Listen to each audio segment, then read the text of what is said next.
Electrohomoeopathy के अध्ययन के क्रम में एनाटॉमी और फिजियोलॉजी का जो क्रम चल रहा है उसमें हम एक ब्लड के कंपोनेंट्स आरबीसी यानी रेड ब्लड कार्पल्स के बारे में अध्ययन करेंगे। आरबीसी, इसको इरिथ्रोसाइट्स के नाम से भी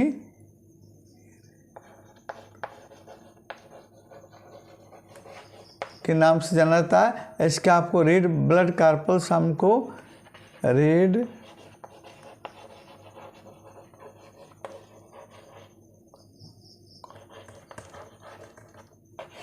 भी कहते हैं, यानी रेड ब्लड कार्पल्स या आरबीसी या इरिथ्रोसाइट्स।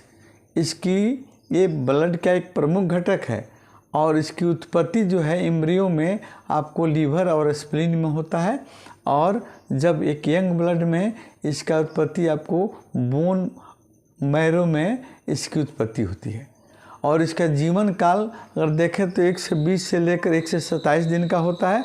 आरबीसी की संख्या आपको एक मेल में 35 लाख घन मिलीमीटर के बराबर होती है और एक फीमेल में 50 लाख प्रति घन मिलीमीटर के बराबर होती है आपको इसकी संख्या।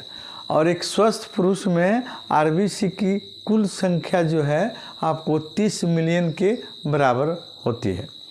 अब देखते हैं इसके आकार, इसके स्ट्रक्चर में इसका आकार गोलाकार तस्तरीनुमा होता है। इसमें न्यूक्लियस, एंडोप्लाज्मिक रेटिकुलम और गोल्जी ऑपरेटस माइटोकॉन्ड्रिया नहीं पाया जाता है आरबीसी में। ये 1 से 20 से लेकर 1 से 27 दिन पर मृत्यु होने पर ये आपको स्प्लीन में चले जाते हैं। इसकी नष्ट होने की क्रिया, यानी आपको आरबीसी जब नष्ट होता है इस क्रिया को हम आपको हीमोलाइसिस के नाम से जानते हैं। और मरने के बाद ये स्प्लीन में जाता है और इसी कारण स्प्लीन को आपको आरबीसी का कब्रगाह या बैंक भी कहा जाता है स्प्लीन को।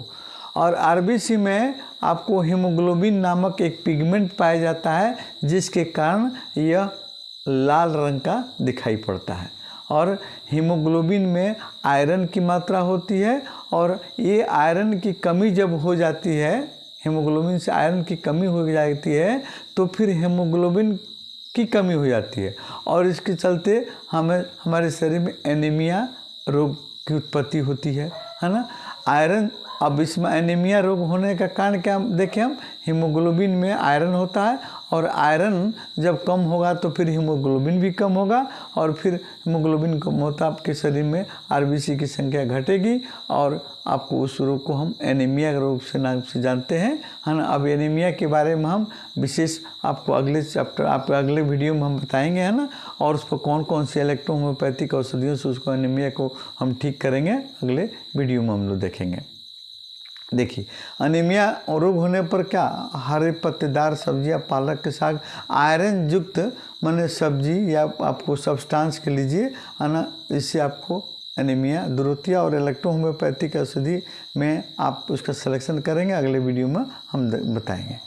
हीमोग्लोबिन की संख्या ज़्यादा होने पर, है ना, इस रोग को क्या कहते हैं, पॉलीसाइथीमिया नामक रोग होता है। और एक स्वस्थ पुरुष में हीमोग्लोबिन आपको 14 ग्राम से लेकर 15 ग्राम के आसपास में होता है और महिलाओं में इसकी आपको 13 से लेकर 14 ग्राम के आसपास में होती है। आरबीसी का प्रमुख कार्य क्या होता है, ये A2 का परिवहन यानी ऑक्सीजन का परिवहन करता है। यह आपको हीमोग्लोबिन के द्वारा, आपको हीमोग्लोबिन पिगमेंट के द्वारा ऑक्सीजन का परिवहन होता है। ये ऑक्सीजन हमारे ब्लड में मिलकर ये हीमोग्लोबिन के माध्यम से हमारे सेल टिश्यू तक पहुंचते हैं और वहाँ आपको भोजन के और पोषक तत्व आपको कार्बोहाइड्रेट के साथ में ऑक्सीडेशन की क्रिया करते हैं। अब देखिए, यही ऑक्सीजन हीमोग्लोबिन के माध्यम से आपको प्रवाहित हुए, परिवहन हुए और वहाँ आपको सेल टिश्यू में वही ऑक्सीजन जो है आपको फिर जब ऑक्सीडेशन क्रिया करता है तो उसके फलस्वरूप कार्बन डाइऑक्साइड की उत्पत्ति होती है। वो कार्बन डाइऑक्साइड फिर उसी हीमोग्लोबिन के माध्यम से, है ना, आप फिर बाहर आते हैं लंग्स में और हम लोग नाक से उसको बाहर निकाल देते हैं। ये हुआ आपका आरबीसी का कार्य।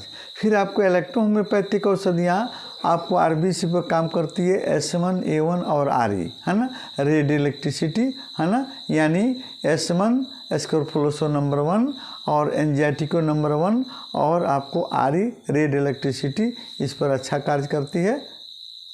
शेष अगले वीडियो में।